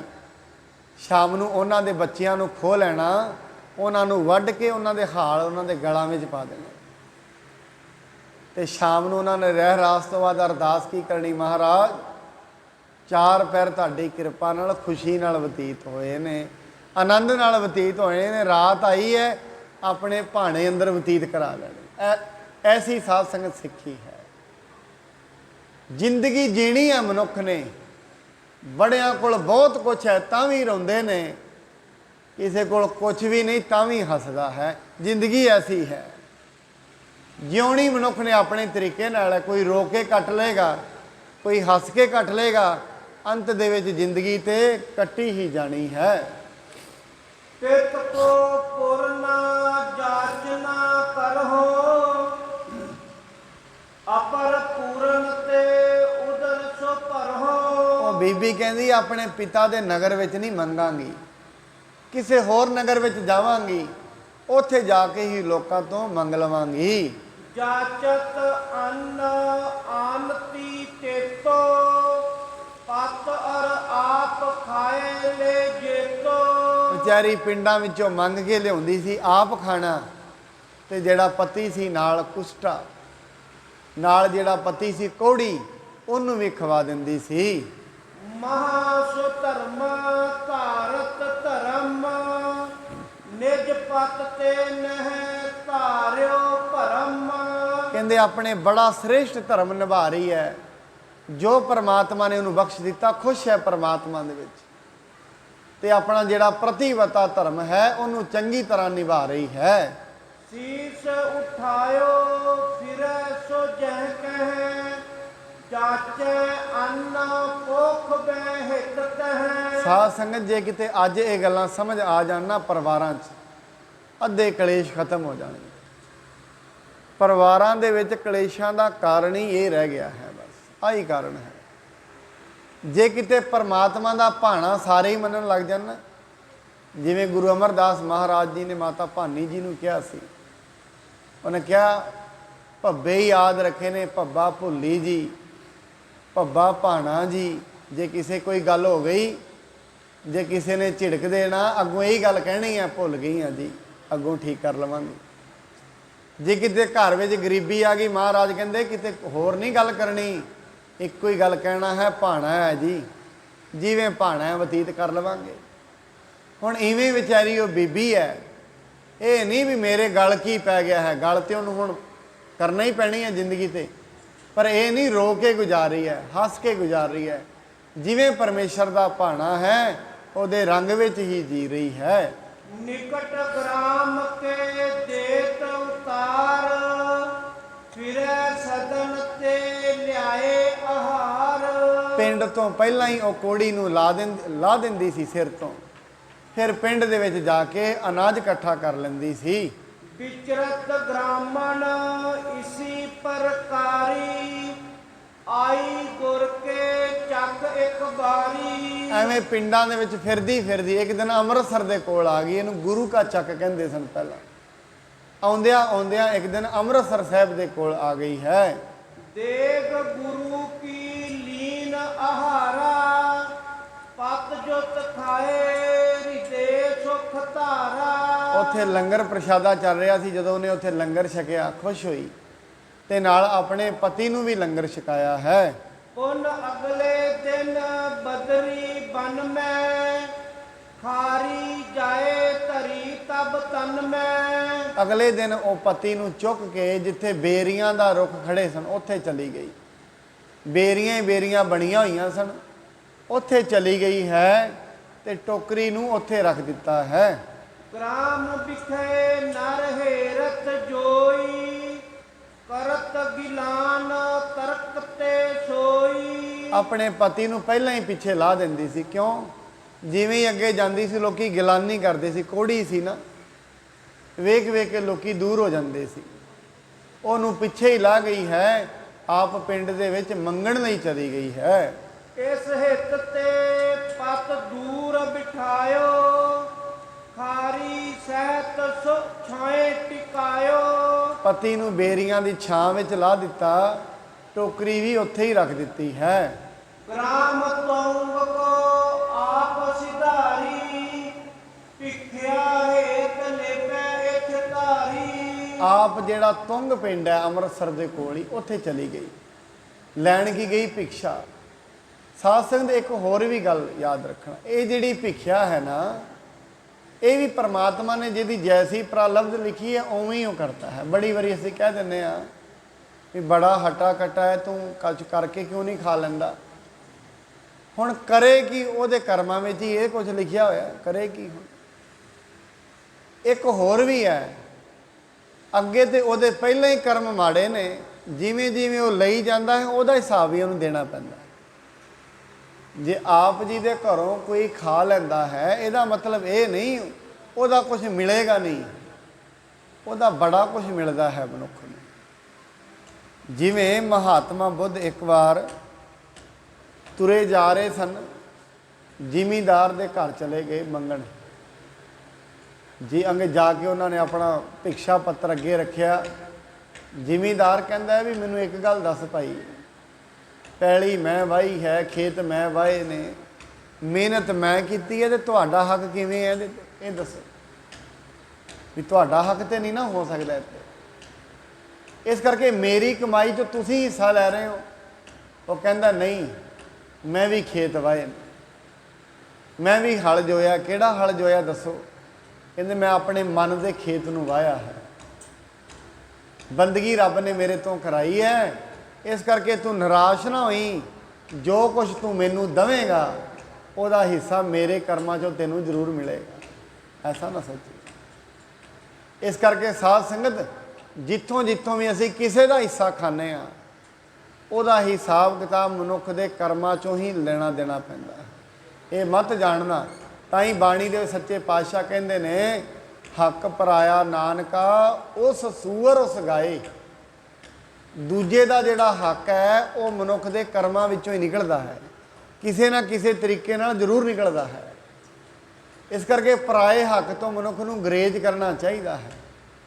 ਉਹ ਪਰਾਇਆ ਹੱਕ ਜਾਂ ਤੇ ਆਪਣੇ ਸਰੀਰ 'ਚੋਂ ਨਿਕਲ ਜਾਏਗਾ, ਜਾਂ ਫਿਰ ਅੱਗੇ ਔਲਾਦ ਦੇ ਸਰੀਰ 'ਚੋਂ ਨਿਕਲ ਜਾਏਗਾ, ਜਾਂ ਉਹਦੀ ਔਲਾਦ ਦੇ ਸਰੀਰ 'ਚੋਂ ਨਿਕਲ ਜਾਏਗਾ। ਨਿਕਲਣਾ ਜ਼ਰੂਰ ਹੈ, ਉਹ ਰਹਿੰਦਾ ਨਹੀਂ ਹੈ, ਟਿਕਦਾ ਨਹੀਂ ਹੈ। ਉਹ ਧਨ ਹੈ ਜਿਹੜਾ, ਉਹਦਾ ਭੁਗਤਾਨ ਮਨੁੱਖ ਨੂੰ ਦੇਣਾ ਹੀ ਪੈਂਦਾ ਹੈ। ਜੋ ਸ੍ਰੀ ਰਾਮਦਾਸ ਖੰਡਵਾਇਓ ਦੁਖ ਭੰਜਨ ਬਦਰੀ ਤਰ ਪਾਇਓ। ਸ਼੍ਰੀ ਗੁਰੂ ਰਾਮਦਾਸ ਮਹਾਰਾਜ, ਕਈ ਇਤਿਹਾਸਕਾਰ ਮੰਨਦੇ ਨੇ ਇਹ ਘਟਨਾ ਗੁਰੂ ਅਰਜਨ ਸਾਹਿਬ ਜੀ ਦੇ ਟਾਈਮ ਦੀ ਹੈ, ਪਰ ਅਸੀਂ ਜਿਹੜਾ ਇਤਿਹਾਸ ਹੈ ਉਸ ਦੇ ਵਿੱਚੋਂ ਜਿਹੜੀ ਮੁੱਖ ਗੱਲ ਹੈ, ਰਹੱਸ ਹੈ, ਉਸ ਨੂੰ ਪਕੜਨਾ ਹੁੰਦਾ ਹੈ। ਜੋ ਤੱਤਸਾਰ ਹੁੰਦਾ ਹੈ, ਜਿਹੜਾ ਸਾਡੀ ਜ਼ਿੰਦਗੀ ਦੇ ਵਿੱਚ ਸਾਨੂੰ ਬਦਲਦਾ ਹੈ, ਉਹਨੂੰ ਪਕੜਨਾ ਹੁੰਦਾ। ਘਟਨਾਵਾਂ ਕਦੋਂ ਹੋਈਆਂ ਨੇ, ਕਿਵੇਂ ਨਹੀਂ ਹੋਈਆਂ, ਇਹ ਇਤਿਹਾਸਕਾਰਾਂ ਦਾ ਕੰਮ ਹੈ। ਮਨੁੱਖ ਨੇ ਵਿੱਚੋਂ ਰਹੱਸ ਪਕੜਨਾ ਹੁੰਦਾ ਹੈ ਜਿਹਦੇ ਨਾਲ ਆਪਣੀ ਜ਼ਿੰਦਗੀ ਬਦਲ ਜਾਏ। ਜਿਹੜੀ ਬੇਰੀ ਖੁਦਵਾਈ ਸੀ ਥੱਲੇ ਸਰੋਵਰ, ਗੁਰੂ ਰਾਮਦਾਸ ਜੀ ਨੇ ਉਹਨੇ ਜਿਹੜੀ ਟੋਕਰੀ ਹੈ ਉੱਥੇ ਜਾ ਕੇ ਰੱਖ ਦਿੱਤੀ ਹੈ। ਤੈ ਕਿਛ ਟੋਵਾ ਬਿਨਾ ਚਿਨਾਰੀ, ਰਹਿਓ ਤੋ ਨ ਕਿਛ ਨਿਰਧਾਰੀ। ਉੱਥੇ ਇੱਕ ਟੋਆ ਪੁੱਟਿਆ ਪਿਆ ਸੀ, ਜ਼ਿਆਦਾ ਨਹੀਂ ਸੀ ਪਟਵਾਇਆ ਮਹਾਰਾਜ ਨੇ, ਟੋਆ ਪੁੱਟਿਆ ਪਿਆ ਸੀ ਤੇ ਉਸ ਟੋਏ ਦੇ ਕੋਲ ਹੀ ਬੇਰੀ ਹੈ, ਜਿਹਨੂੰ ਦੁੱਖ ਭੰਜਨੀ ਬੇਰੀ ਵੀ ਕਹਿੰਦੇ ਨੇ ਅੰਮ੍ਰਿਤਸਰ, ਉਹਦੇ ਕੋਲ ਹੀ ਉਸਨੇ ਟੋਕਰੀ ਰੱਖ ਦਿੱਤੀ ਹੈ। ਤਿਸ ਮੈਂ ਭਰਿਓ ਨੀਰ ਕਿਛ ਫਿਰਿਓ, ਬਦਰੀ ਤਰਕੇ ਤਰਸੋ ਢਰਿਓ। ਇਸ ਕਰਕੇ ਉਹ ਖੱਡੇ ਦੇ ਵਿੱਚ ਜਿਹੜਾ ਥੋੜਾ ਜਿਹਾ ਟੋਆ ਬਣਿਆ ਸੀ ਉਹਦੇ ਵਿੱਚ ਕੁਝ ਪਾਣੀ ਖਲੋਤਾ ਹੋਇਆ ਸੀ ਤੇ ਜਿਹੜੇ ਬੇੜੀ ਦੇ ਦਰਖਤ ਹੇਠਾਂ ਉਹ ਜਿਹੜਾ ਦਰਖਤ ਸੀ ਉਹ ਜਿਹੜਾ ਪਾਣੀ ਹੈ ਉਸ ਦੇ ਉੱਤੇ ਢਲਿਆ ਪਿਆ ਸੀ। ਪੁੱਤੀ ਮੇਕ ਕੀ ਤਬ ਸੁਕਰਾਂਤ, ਸਮੋ ਪੂਰਬ ਕੋ ਤਬ ਬਿਰਤਾਂਤ। ਕਹਿੰਦੇ ਹਨ ਉਸ ਦਿਨ ਵਿਸਾਖੀ ਵਾਲਾ ਦਿਨ ਹੈ ਸੀ। ਸਹਿਜ ਸੁਭਾਏ ਆਇਸ ਆਇਓ, ਬੈਠ ਕਰੂ ਪਰ ਜਲ ਦ੍ਰਿਸ਼ਟਾਇਓ। ਕਹਿੰਦੇ ਹਨ ਇੱਕ ਸਹਿਜ ਸੁਭਾਏ ਕਾਂ ਉੱਥੇ ਚੱਲ ਕੇ ਆ ਗਿਆ, ਦਰਖਤ ਦੇ ਉੱਤੇ ਕਾਂ ਬੈਠਾ ਹੈ। ਉਸਨੇ ਕੀ ਵੇਖਿਆ? ਥੱਲੇ ਖੱਡੇ ਦੇ ਅੰਦਰ ਪਾਣੀ ਪਿਆ ਹੋਇਆ ਹੈ। ਉਤੋ ਤ੍ਰਿਖਾ ਤੁਰ ਉਤਰਿਓ ਤਰੇ, ਪੰਚ ਬੇਰ ਚੂਚਨ ਕੋ ਭਰੇ। ਕਹਿੰਦੇ ਉਹ ਜਿਹੜਾ ਕਾਂ ਹੈ ਥੱਲੇ ਉਤਰਿਆ, ਉਹਨੇ 5 ਵਾਰੀ ਵਿੱਚ ਚੁੰਝਾਂ ਮਾਰੀਆਂ ਤੇ ਪਾਣੀ ਨੂੰ ਪੀ ਲਿਆ ਹੈ। ਜਬ ਅੰਤਰ ਜਲ ਪਰਵੇਸਿਓ ਜਾਏ, ਰਿਦਾ ਸੁਧ ਏ ਵਿਦ ਬਦਤਾਏ। ਕਹਿੰਦੇ ਉਸ ਦਾ ਜਿਹੜਾ ਹਿਰਦਾ ਹੈ ਸ਼ੁੱਧ ਹੋ ਗਿਆ, ਉਹ ਜਲ ਹੀ ਐਸਾ ਹੈ। ਤੇ ਉਹਦੀ ਮੱਤ ਦੇ ਵਿੱਚ ਸਮਝੋ ਕਾਂ ਦੀ ਮੱਤ ਦੇ ਵਿੱਚ ਵੀ ਵਿਕਾਸ ਪੈਦਾ ਹੋ ਗਿਆ ਹੈ। ਕਰਿਓ ਸਨਾਨ ਪੂਰਬ ਕੇ ਕਾਲ, ਭਇਓ ਸਵੇਤ ਤਨ ਰੁਚਰ ਮਰਾਲ। ਕਹਿੰਦੇ ਕਾਂ ਨੇ ਇਸ਼ਨਾਨ ਕੀਤਾ, ਸਮਝੋ ਕਾਲੇ ਤੋਂ ਸਫੇਦ ਹੋ ਗਿਆ ਕਾਂ। ਸਾਧ ਸੰਗਤ ਅਸਲ ਦੇ ਵਿੱਚ ਇਹਦੇ 2 ਤਰੀਕੇ ਦੇ ਅਰਥ ਵੀ ਅਸੀਂ ਲਾ ਸਕਦੇ ਹਾਂ। ਦੂਜਾ ਅਰਥ ਇਹ ਵੀ ਹੈ, ਇਹਨੂੰ ਸਤ ਸੰਗਤ ਨਾਲ ਜੋੜਦੇ ਨੇ। ਜਿਵੇਂ ਸਤ ਸੰਗਤ ਦੇ ਵਿੱਚ ਮਨੁੱਖ ਕਾਲੇ ਮਨ ਦਾ ਵੀ ਆਏ ਨਾ ਤੇ ਉਹਦਾ ਮਨ ਹੈ ਜਿਹੜਾ ਉਹ ਸਫੇਦ ਹੋ ਜਾਂਦਾ ਹੈ, ਕਾਲੇ ਰੰਗ ਦਾ ਵੀ ਹੋਏ। ਵਕਾਰਾਂ ਦੇ ਨਾਲ ਘਿਰਿਆ ਹੋਇਆ ਵੀ ਹੋਏ ਨਾ ਮਨ, ਪਾਪਾਂ ਦੇ ਨਾਲ ਘਿਰਿਆ ਹੋਇਆ ਹੋਏ, ਉਹ ਮਨ ਵੀ ਹੰਸ ਦੀ ਬਿਰਤੀ ਵਰਗਾ ਹੋ ਜਾਂਦਾ ਹੈ। ਸੋ ਪਿੰਗਲ ਦੇਖਤ ਸਭ ਰਹਿਓ, ਜਤਾ ਕਾਕ ਨੇ ਸੁਭ ਫਲ ਲਹਿਓ। ਉਹ ਪਿੰਗਲਾ ਇਹ ਸਾਰੀ ਗੱਲ ਵੇਖਦਾ ਪਿਆ ਸੀ ਵੀ ਕਾਂ ਨੂੰ ਕੀ ਫਲ ਪ੍ਰਾਪਤ ਹੋਇਆ। ਸਾਧ ਸੰਗਤ ਹੁਣ ਕਈ ਸ਼ੰਕਾਵਾਦੀ ਇਹ ਸ਼ੰਕਾ ਕਰਨਗੇ ਵੀ ਅੱਜ ਵੀ ਤੇ ਕਾਂ ਹੈ ਨੇ, ਇਹ ਸਫੇਦ ਕਿਉਂ ਨਹੀਂ ਹੁੰਦੇ। ਕਈ ਐਸਾ ਤਰਕ ਉਠਾ ਲੈਂਦੇ ਨੇ। ਬੁੱਧੀ ਦੇ ਤਲ ਤੇ ਜੀਣ ਵਾਲੇ ਲੋਕ, ਦਿਮਾਗ ਦੇ ਤਲ ਤੇ, ਸਿਆਣਪ ਦੇ ਤਲ ਤੇ ਜੀਣ ਵਾਲੇ ਲੋਕ, ਕਿਉਂਕਿ ਸਾਧ ਸੰਗਤ ਇੱਕ ਤੇ ਦਿਮਾਗ ਦਾ ਤਲ ਹੈ, ਸਿਆਣਪ ਦਾ ਤਲ ਹੈ, ਇੱਕ ਤਲ ਹੈ ਆਤਮਾ ਦਾ ਤਲ। ਆਤਮਾ ਦੇ ਤਲ ਤੇ ਕੋਈ ਵਿਰਲਾ ਮਨੁੱਖ ਜਿੰਦਾ ਹੈ, ਦਿਮਾਗ ਦੇ ਤਲ ਤੇ ਸਾਰੀ ਦੁਨੀਆ ਹੀ ਜੀਂਦੀ ਹੈ। ਜਿਹੜੇ ਆਤਮਾ ਦੇ ਤਲ ਤੇ ਜਿਉਂਦੇ ਨੇ ਉਹਨਾਂ ਨੂੰ ਬ੍ਰਹਮ ਗਿਆਨੀ ਕਹਿੰਦੇ ਨੇ, ਜਿਹੜੇ ਦਿਮਾਗ ਦੇ ਤਲ ਤੇ ਜਿਉਂਦੇ ਨੇ ਉਹਨਾਂ ਨੂੰ ਪੰਡਿਤ ਤੇ ਵਿਦਵਾਨ ਕਹਿੰਦੇ ਨੇ। ਇਹ ਸ਼੍ਰੇਣੀ ਸਦਾ ਹੀ ਦੁਖੀ ਰਹਿੰਦੀ ਹੈ। ਦੁਖੀ ਕਾਹਤੋਂ ਰਹਿੰਦੀ ਹੈ? ਅਸ਼ਰਧਾ ਦੇ ਕਾਰਨ। ਇਹ ਫਿਰ ਆਪਣੀ ਵਿਦਿਆ ਨੂੰ ਅਸ਼ਰਧਾ ਦੇ ਵਿੱਚ ਆ ਕੇ ਵਿਦਿਆ ਦਾ ਸੌਦਾ ਕਰਨਾ ਸ਼ੁਰੂ ਕਰ ਦਿੰਦੇ ਨੇ। ਇਸ ਸ਼੍ਰੇਣੀ ਨੂੰ ਪੜ੍ਹੀ ਲਿਖੀ ਸ਼੍ਰੇਣੀ ਵੀ ਕਹਿ ਸਕਦੇ ਹਾਂ, ਜਿਨ੍ਹਾਂ ਨੇ ਸਿਰਫ ਅੱਖਰਾਂ ਨੂੰ ਤੇ ਪੜ੍ਹਿਆ ਹੈ, ਰਹੱਸ ਉਹਨਾਂ ਦੇ ਕੋਈ ਨਹੀਂ। ਔਰ ਸਾਧ ਸੰਗਤ ਅੱਖਰ ਤੇ ਤੋਤੇ ਵੀ ਰੱਟ ਲੈਂਦੇ ਨੇ। ਅੱਖਰਾਂ ਦਾ ਰੱਟਣਾ ਕਿਹੜੀ ਵੱਡੀ ਗੱਲ ਹੈ? ਅੱਖਰ ਤੇ ਤੋਤਿਆਂ ਨੂੰ ਪੜ੍ਹਾਓ, ਤੋਤੇ ਪੁੱਠੇ ਬੋਲਣ ਲੱਗ ਜਾਂਦੇ ਨੇ।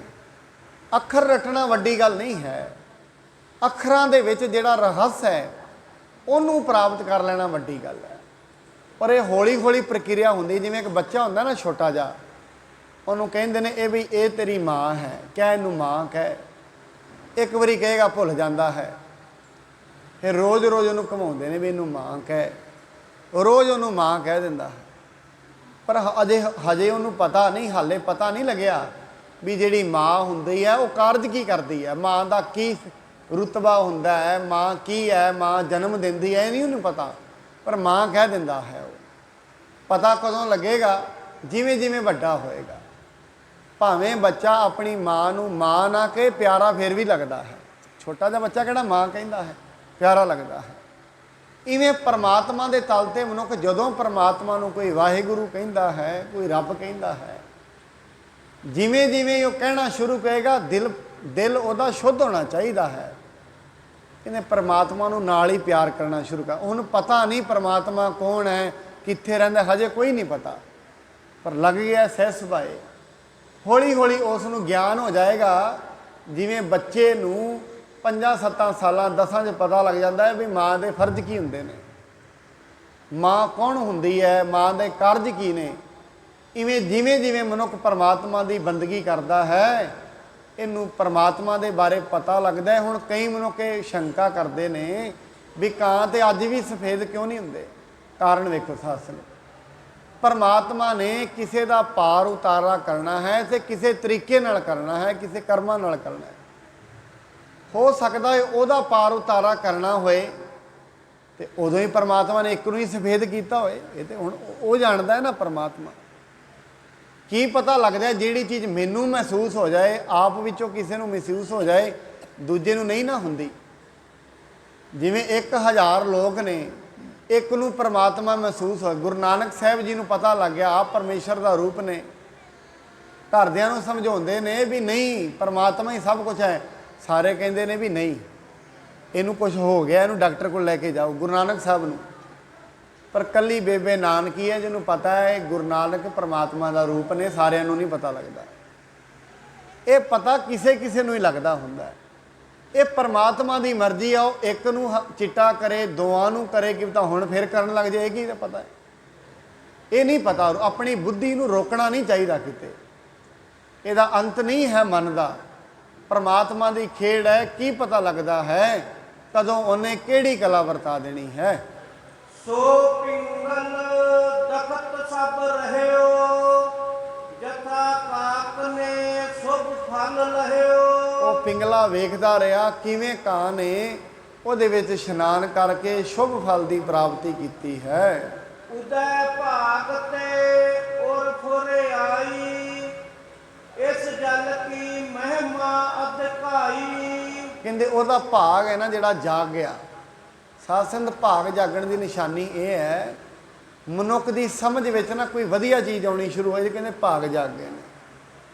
ਜਦੋਂ ਮਨੁੱਖ ਦੀ ਸਮਝ ਵਿੱਚ ਪਰਮਾਤਮਾ ਦੀ ਵਡਿਆਈ ਆਉਣ ਜਾਣ ਲੱਗ ਜੇ ਨਾ, ਗੁਰਬਾਣੀ ਕਹਿੰਦੀ ਹੈ ਸਮਝ ਲਓ ਵੀ ਉਦੋਂ ਭਾਗ ਉਹਦੇ ਜਾਗ ਗਏ ਨੇ, ਉਹ ਤੋਂ ਪਹਿਲਾਂ ਨਹੀਂ ਜਾਗਦੇ।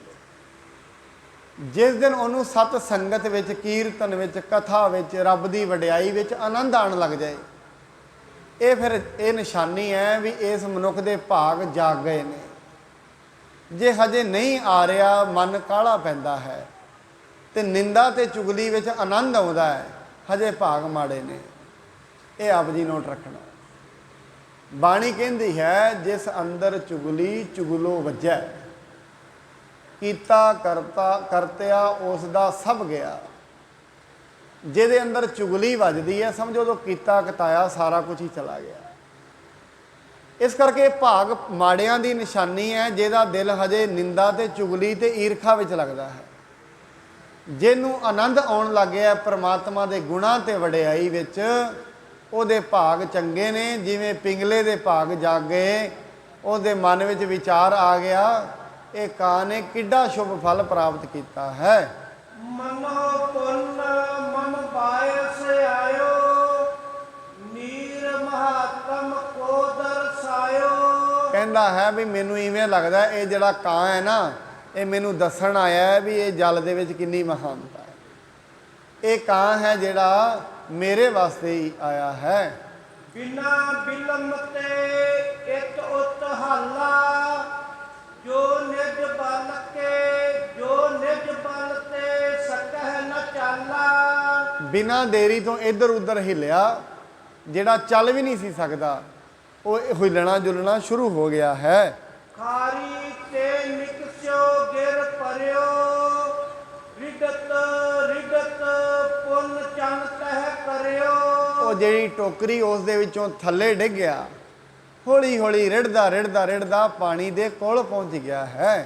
ਤੁਰਨ ਤੀਰ ਨੀਰ ਕੋ ਛੁਹਿਓ, ਕਰਿਓ ਸਨਾਨ ਅਧਿਕ ਫਲ ਲਹਿਓ। ਕਹਿੰਦੇ ਫੌਰਨ ਹੀ ਕੰਢੇ ਤੇ ਜਾ ਕੇ ਪਾਣੀ ਨੂੰ ਛੂਹਿਆ ਤੇ ਨਾਲ ਦੀ ਨਾਲ ਉਸਨੇ ਵੱਡਾ ਫਲ ਪ੍ਰਾਪਤ ਕੀਤਾ ਹੈ। ਪੰਕ ਸਮੇਤ ਸੁਖ ਮਰਦਨ ਕਰ ਕਰ ਮੰਜਤ ਮਹਾ ਚੌਪ ਕੋ ਧਰ ਧਰ। ਕਹਿੰਦੇ ਮਨ ਦੀ ਮੈਲ ਨੂੰ ਲਾਇਆ ਹੈ, ਬੜੇ ਚਾਅ ਦੇ ਨਾਲ ਉਹ ਜਿਹੜਾ ਪਾਵਨ ਸਰੋਵਰ ਹੈ ਉਹਦੇ ਵਿੱਚ ਇਸ਼ਨਾਨ ਕਰਦਾ ਹੈ। ਸਾਧ ਸੰਗਤ, ਇਹ ਵੱਡਿਆਂ ਭਾਗਾਂ ਦੀ ਨਿਸ਼ਾਨੀ ਇਸ਼ਨਾਨ ਕਰਦਾ ਹੈ।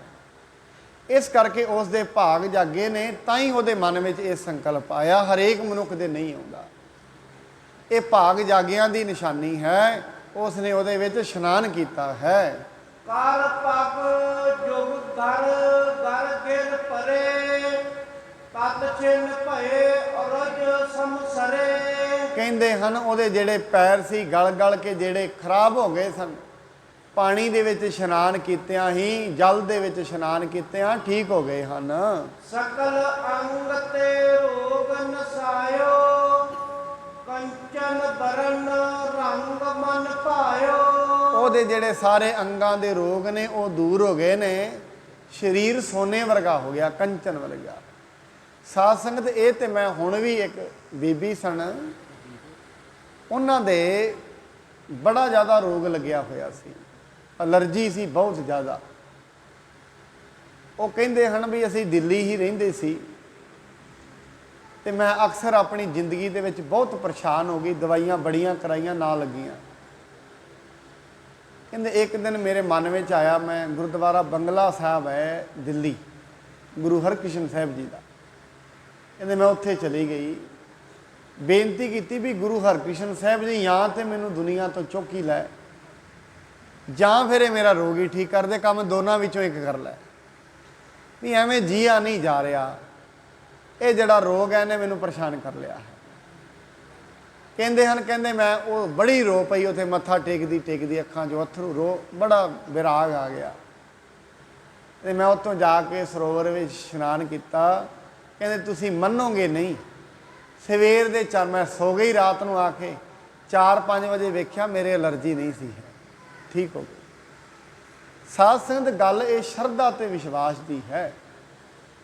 ਅੱਜ ਵੀ ਬੜੇ ਬੜੇ ਲੋਕ ਅਸੀਂ ਵੇਖੇ ਨੇ, ਪੰਜੋਖਰਾ ਸਾਹਿਬ ਗੁਰਦੁਆਰਾ ਹੈ ਅੰਬਾਲਾ ਕੈਂਟ ਦੇ ਨਾਲ, ਅੰਬਾਲਾ ਸ਼ਹਿਰ ਦੇ ਨਾਲ, ਬੜੇ ਬੜੇ ਲੋਕ ਜਿਹੜੇ ਗੂੰਗੇ ਬੋਲੇ, ਜਿਹਨਾਂ ਨੂੰ ਸੁਣਦਾ ਹੀ ਨਹੀਂ ਹੈ, ਬੋਲਦੇ ਹੀ ਨਹੀਂ ਹਨ, ਉਹ ਵੀ ਠੀਕ ਹੋ ਜਾਂਦੇ ਨੇ ਉੱਥੇ। ਦੱਸਦੇ ਵੀ ਐਲਰਜੀ ਰਹਿੰਦੀ ਸੀ, ਮੈਂ ਤੇ ਆਪਣੀ ਹੀ ਗੱਲ ਕਰਾਂ, ਬੜੇ ਲੰਮੇ ਸਮੇਂ ਤੋਂ ਬੜੀਆਂ ਦਵਾਈਆਂ ਕਰਾਈਆਂ, ਜਦੋਂ ਇਸ਼ਨਾਨ ਕੀਤੇ ਠੀਕ ਹੋ ਗਈ।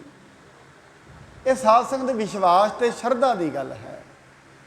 ਪਰਮਾਤਮਾ ਇੱਕ ਅਦੁੱਤੀ ਸ਼ਕਤੀ ਹੈ, ਜੇ ਅਸੀਂ ਉਹਨੂੰ ਬੁੱਧੀ ਦੇ ਨਾਲ ਬੰਨਣ ਦਾ ਯਤਨ ਕਰਾਂਗੇ ਫਿਰ ਸਾਡੀ ਮੂਰਖਤਾ ਹੈ, ਕਿਉਂਕਿ ਉਹਦੀ ਸ਼ਕਤੀ ਹੈ ਜਿਹੜੀ ਮਨ ਵਾਣੀ ਤੋਂ ਪਰੇ ਹੈ। ਜੇ ਉਹ ਸਾਡੀ ਬੁੱਧੀ ਦੀ ਪਕੜ ਵਿੱਚ ਹੀ ਆ ਗਿਆ ਫਿਰ ਉਹ ਪਰਮਾਤਮਾ ਨਹੀਂ ਹੈ, ਫਿਰ ਤਾਂ ਸਾਡੇ ਵਰਗਾ ਹੀ ਹੋ ਗਿਆ, ਸਾਡੇ ਤੋਂ ਵੱਡਾ ਤੇ ਨਾ ਹੋਇਆ, ਸਾਡੀ ਪਕੜ ਤੋਂ ਬਾਹਰ ਹੈ। ਫਿਰ ਕਈ ਇਹ ਸਵਾਲ ਕਰ ਲੈਂਦੇ ਨੇ, ਕਹਿੰਦੇ ਨਹੀਂ ਗੁਰੂ ਸਾਹਿਬ ਜੋ ਵੀ ਕਰਦੇ ਨੇ ਉਹ ਹੁਕਮ ਵਿੱਚ ਕਰਦੇ, ਹੁਕਮ ਤੋਂ ਬਾਹਰ ਥੋੜੀ ਨਾ ਹੋਵਾਂਗੇ। ਤੇ ਜਿਉਂਦੇ ਨੂੰ ਮਰੇ ਹੋਏ ਨੂੰ ਜਿਵਾ ਦੇਣਾ ਇਹ ਵੀ ਤੇ ਹੁਕਮ ਹੀ ਹੈ, ਗੁਰਬਾਣੀ ਕਹਿੰਦੀ ਹੈ ਪ੍ਰਭ ਭਾਵੈ ਬਿਨ ਸਾਸ ਤੇ ਰੱਖੈ, ਇਹ ਵੀ ਤੇ ਹੁਕਮ ਹੈ। ਜੋ ਮਨੁੱਖਾਂ ਨੂੰ ਜਨਮ ਦਿੰਦਾ ਹੈ ਤੇ ਮਾਰਦਾ ਵੀ ਤੇ ਉਹੀ ਹੈ, ਜਿਵਾ ਕੇ ਵੀ ਰੱਖਦਾ, ਬਿਨਾਂ ਸਾਹਾਂ ਤੋਂ ਜਿਵਾ ਸਕਦਾ, ਇਹ ਵੀ ਤੇ ਹੁਕਮ ਹੀ ਹੈ ਉਹਦਾ। ਜਾਂ ਤੇ ਫਿਰ ਹੁਕਮ ਦੇ ਪੂਰੇ ਜਿੰਨੇ ਵੀ ਨਿਯਮ ਨੇ ਉਹ ਲਿਖ ਕੇ ਕੋਈ ਦੇ ਕੇ ਜਾਏ। ਬਾਣੀ ਕਹਿੰਦੀ ਹੈ ਹੁਕਮ ਕਿੰਨਾ ਵੱਡਾ ਹੈ ਇਹ ਦੱਸਿਆ ਹੀ ਨਹੀਂ ਜਾ ਸਕਦਾ। ਹੁਕਮੀ ਹੋਵਣ ਆਕਾਰ ਹੁਕਮ ਨਾ ਕਹਿਆ ਜਾਈ। ਉਹ ਪਰਮਾਤਮਾ ਦਾ ਹੁਕਮ ਕਿੰਨਾ ਵੱਡਾ ਹੈ ਇਹ ਕਿਹਾ ਨਹੀਂ ਜਾ ਸਕਦਾ। ਇਸ ਕਰਕੇ ਪਰਮਾਤਮਾ ਤੇ ਸ਼ਰਧਾ ਤੇ ਵਿਸ਼ਵਾਸ ਰੱਖਣਾ ਹੈ। ਜਿਵੇਂ ਜਿਵੇਂ ਵਿਸ਼ਵਾਸ ਵੱਧਦਾ ਜਾਏਗਾ ਮਨੁੱਖ ਦੇ ਦੁੱਖ ਸੰਤਾਪ ਤੇ ਰੋਗ ਦੂਰ ਹੋ ਜਾਂਦੇ ਨੇ।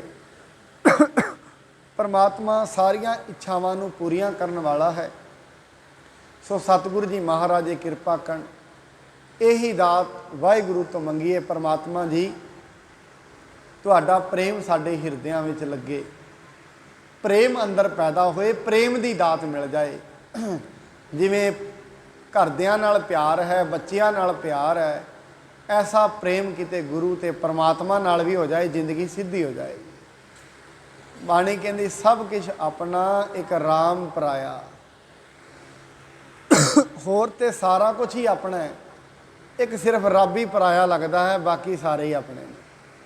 ਪਰ ਬਾਣੀ ਸਾਧ ਸੰਗਤ ਯਾਦ ਰੱਖਣਾ ਹੈ, ਇੱਕ ਰੱਬ ਹੀ ਆਪਣਾ, ਬਾਕੀ ਸਾਰੇ ਹੀ ਪਰਾਏ ਨੇ। ਉਹੀ ਨਾਲ ਨਿਭਦਾ ਹੈ, ਉਹੀ ਸਾਥ ਦਿੰਦਾ ਹੈ। ਸੋ ਉਸ ਦੀ ਬੰਦਗੀ ਕਰੀਏ, ਉਸ ਦਾ ਨਾਮ ਜਪੀਏ। ਇੰਨੀਆਂ ਬੇਨਤੀਆਂ ਪ੍ਰਵਾਨ, ਹੋਈ ਭੁੱਲ ਚੁੱਕ ਦੇ ਲਈ ਖਿਮਾ ਕਰਨੀ ਜੀ। ਇੰਨੀਆਂ ਬੇਨਤੀਆਂ ਪ੍ਰਵਾਨ। ਵਾਹਿਗੁਰੂ ਜੀ ਕਾ ਖਾਲਸਾ, ਵਾਹਿਗੁਰੂ ਜੀ ਕੀ ਫਤਿਹ। ਨਿੱਜੀ ਲੱਗ ਜਾਏਗੀ।